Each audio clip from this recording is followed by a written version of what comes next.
పచ్చని పల్లెల్లో ఎరువుల చిచ్చు రేపుతోంది. ఊరూరా యూరియా కోసం యుద్ధం నెలకొంది. యూరియా కొరత అన్నదాతల మధ్య కొట్లాట పెడుతోంది. యూరియా దొరక్క కేంద్రాలపై రాళ్లు రువ్వుతున్నారు రైతులు. ఏకంగా పొన్నం ఇలాకా హుస్నాబాద్లో యూరియా కోసం రచ్చ జరిగింది. ఇటీవల యూరియా కొరత లేదన్న పొన్నం ఇప్పుడేం చెప్తారని నిలదీస్తున్నారు అన్నదాతలు. ఏ రైతు వేదికల వద్ద చూసినా క్యూలో చెప్పులను రాళ్లను వరుసలో పెట్టి యూరియా కోసం పడిగాపులు కాస్తున్నారు రైతన్నలు.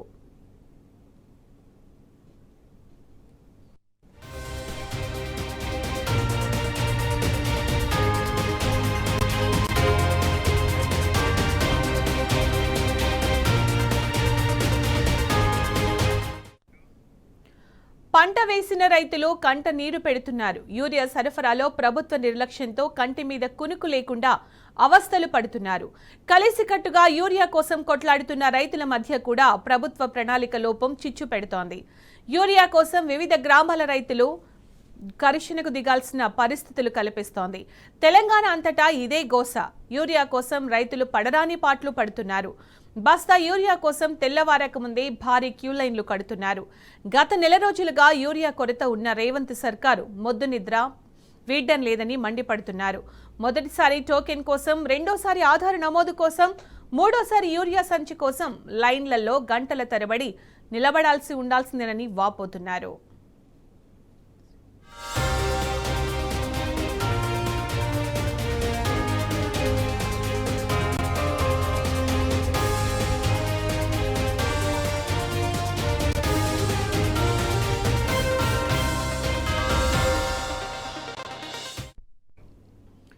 రేవంత్ సర్కార్ నిర్లక్ష్యంతో యూరియా కోసం రైతులు అరిగోస పడుతున్నారు. పనులన్నీ వదులుకొని నిద్రాహారాలు మాని 2 నెలలుగా కుస్తీ పడుతున్నారు. అయినా అన్నదాతల కష్టాలు మాత్రం తీరడం లేదు.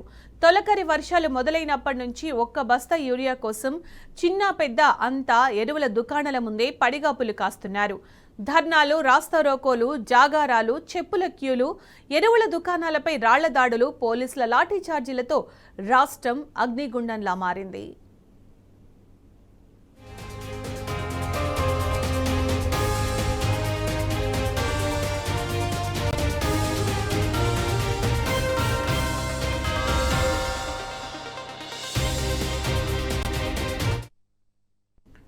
ఒక్కరోజు 2 రోజులో కాదు, ఏకంగా 2 నెలలు గడుస్తున్నా రాష్ట్రంలో రైతుల యూరియా కష్టాలు తీరడం లేదు. కాంగ్రెస్ సర్కారు పెద్దలు మాటలే చెప్పడం తప్ప యూరియా మాత్రం ఇవ్వడం లేదు. వివిధ రాష్ట్రాలు మాత్రం కేంద్రం నుంచి అవసరమైన యూరియాను తీసుకెళ్తుంటే తెలంగాణ సర్కారు మాత్రం సాకులు చెబుతూ కాలయాపన చేస్తోంది.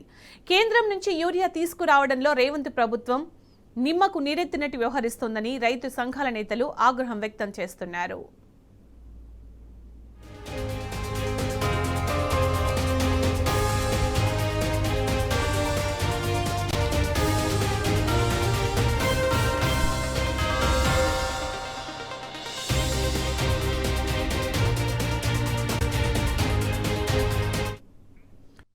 కేంద్రం యూరియా ఇవ్వట్లేదని చెప్పడమే తప్ప కేంద్రం నుంచి యూరియా తీసుకొచ్చేందుకు రాష్ట్ర ప్రభుత్వం చేసిన ప్రయత్నాలు ఏమిటనేది రైతు సంఘాల నేతలు ప్రశ్నిస్తున్నారు. ప్రభుత్వ పెద్దలు ఢిల్లీ నేతలతో ఎందుకు చర్చించడం లేదని నిలదీస్తున్నారు.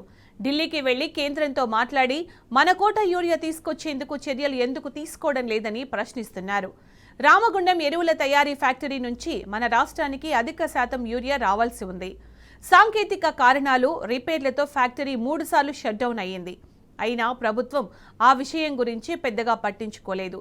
బీఆర్ఎస్ పాలనలో చాలా సులభంగా ఎన్ని బస్తాలు కావాలంటే అన్ని బస్తాల యూరియా తీసుకొచ్చుకున్న రైతులు ఇప్పుడు ఒక్క బస్తా కోసం యుద్ధం చేయాల్సిన పరిస్థితి దాపురించింది.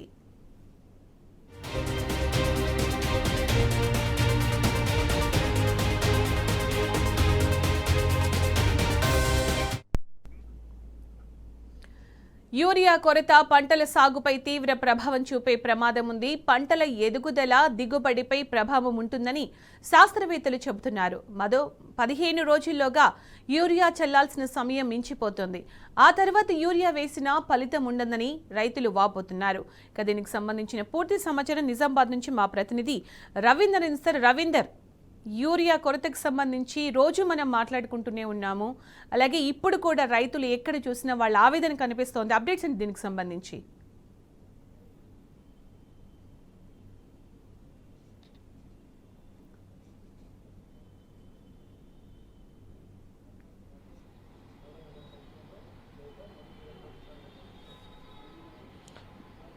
మీరు అన్నట్టుగా దాదాపుగా ఉమ్మడి నిజామాబాద్ జిల్లా వ్యాప్తంగా ఎక్కడ చూసినా అదే పరిస్థితి కనబడుతుంది.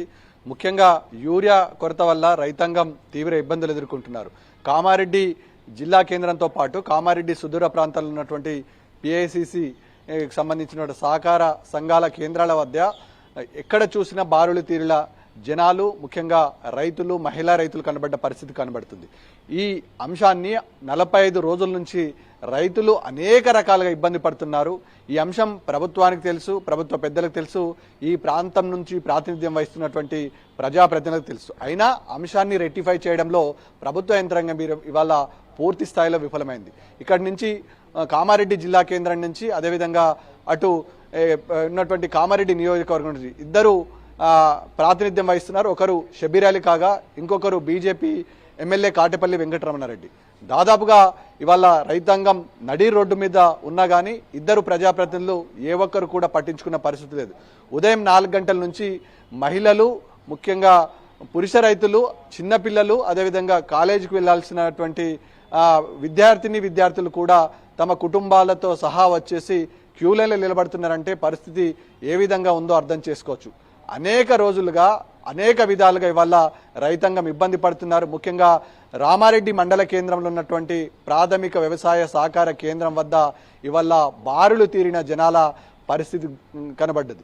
ఈ నేపథ్యంలో ఉదయం నుంచే 4 గంటల నుంచే చెప్పులు, ఆధార్ కార్డులు, సంబంధించిన బ్యాగులు, అదేవిధంగా ఇక్కడ ఉన్నటువంటి జిరాక్స్ కాపీలు, ప్రాథమిక వ్యవసాయ సహకార సంఘానికి సంబంధించినటువంటి సభ్యత్వ నమోదుకు సంబంధించిన బుక్కులు, ఇవన్నిటిని క్యూలో లైన్లో పిలవెట్టి రైతులు పడిగాపులు కాయాల్సిన పరిస్థితి ఉంది. తీరా 4 గంటల నుంచి రైతులు ఉదయం 4 గంటల నుంచి లైన్లో నిలబడితే 11 గంటలకు ప్రాథమిక వ్యవసాయ సహకార సంఘానికి సంబంధించినటువంటి అధికారులు వచ్చేసి యూరియా బస్తాలు ఇస్తామని చెప్పి ఇవాళ అటు కామారెడ్డి జిల్లా కేంద్రం పక్కన ఉన్నటువంటి రామారెడ్డిలో 4 ఆమ్లెట్ విలేజ్లు ఉన్నాయి. దాదాపుగా 8,000 యూరియా బస్తాలు ఇవాళ అవసరం. కేవలం స్టాకు 800 మాత్రమే ఉన్నాయి.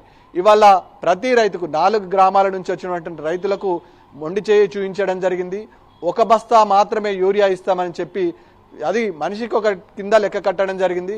ముఖ్యంగా మనిషికి ఒకటి ఉన్నారు కాబట్టి తమ పిల్ల పాపలతో వృద్ధులు, అదేవిధంగా వికలాంగులు, చిన్నపిల్లల్ని సైతం క్యూ లైన్లో నిలబెట్టిరంటే పరిస్థితి ఏ విధంగా ఉందో అర్థం చేసుకోవచ్చు. గత కొద్ది రోజుల నుంచి విద్యార్థులు ఎవరైతే వ్యవసాయదార కుటుంబాలకు సంబంధించినటువంటి ఎవరైతే పిల్లలున్నారో విద్యార్థులు ఇవాళ చదువుకోవాల్సిన అవసరం ఉన్న పిల్లలు, తరగతి గదిలో ఉండాల్సిన పిల్లలు ఇవాళ రోడ్లపైన నిల్చున్నారు, యూరియా బస్తాల కోసం క్యూ కట్టారు. అంటే ప్రభుత్వం పెడుతున్న నిబంధనలు విచిత్రంగా కనబడతాయి. ఒక వ్యక్తికి ఒకే యూరియా బస్తా ఇస్తామంటే కుటుంబానికి సంబంధించినటువంటి ఎంతమంది వ్యక్తులుంటే అంతమంది వ్యక్తులను ఇవాళ లైన్లో నిలబడాల్సిన పరిస్థితి. కానీ ప్రభుత్వం నుంచి ఒక స్పష్టమైన సమాధానం లేదు, స్పష్టమైన లెక్క లేదు. ఈ నేపథ్యంలో యూరియా బస్తాలు చాలి సరఫరా లేనంత ఇవ్వడం వల్ల రైతాంగం ఇబ్బంది పడుతుంది. గత కొద్ది రోజుల నుంచి కామారెడ్డి జిల్లాలో విపరీతమైన వర్షాలు పడ్డాయి, వరదలు వచ్చాయి, అనేక పంట నష్టం జరిగింది. ఇవి ఇప్పుడిప్పుడే కామారెడ్డి తేరుకుంటుంది. రైతులు నాట్లేని వారు నాట్లేసుకోవడానికి, అదేవిధంగా ఎవరైనా మొదటగా నాట్లేసిన వాళ్ళు కలుపుకోవడానికి వెసులుబాటు ఉంది. ఈ రెండూ చేయాల్సిన రైతు, పొలాల ఉండాల్సిన రైతు ఇవాళ రోడ్డెక్కి యూరియా కోసం పడిగాపులు కాస్తున్నాడంటే పరిస్థితి ఏ విధంగా ఉందో అర్థం చేసుకోవచ్చు. ఈ విషయమేమో నిన్న మొన్న నుంచి కాదు, దాదాపుగా 40 రోజుల నుంచి యూరియా కష్టాలు మొదలయ్యాయి. రైతు తన కుతం ఎప్పుడైతే పోసాడో కుతం పోసిన నుంచి ఇదే పరిస్థితి ఉంది. సుదూర ప్రాంతాల నుంచి తీసుకొచ్చుకుంటున్నారు. అదేవిధంగా సుదూర ప్రాంతాల్లో ఉన్నటువంటి బంధువులతోని, అదేవిధంగా ఇక్కడ ఉన్నటువంటి పైరవీలు తీసుకొచ్చి యూరియాను చల్లాల్సిన పరిస్థితి ఉంది. బ్లాక్ మార్కెట్లో సంపూర్ణంగా యూరియా దొరికిన స్టాక్ లేదు అని ఇవాళ ప్రాథమిక వ్యవసాయ సహకారకు సంబంధించిన ప్రతినిధులు చెప్పడంతో రైతులు ఆగ్రహం వ్యక్తం చేస్తున్న సందర్భం స్పష్టంగా కనబడుతుంది.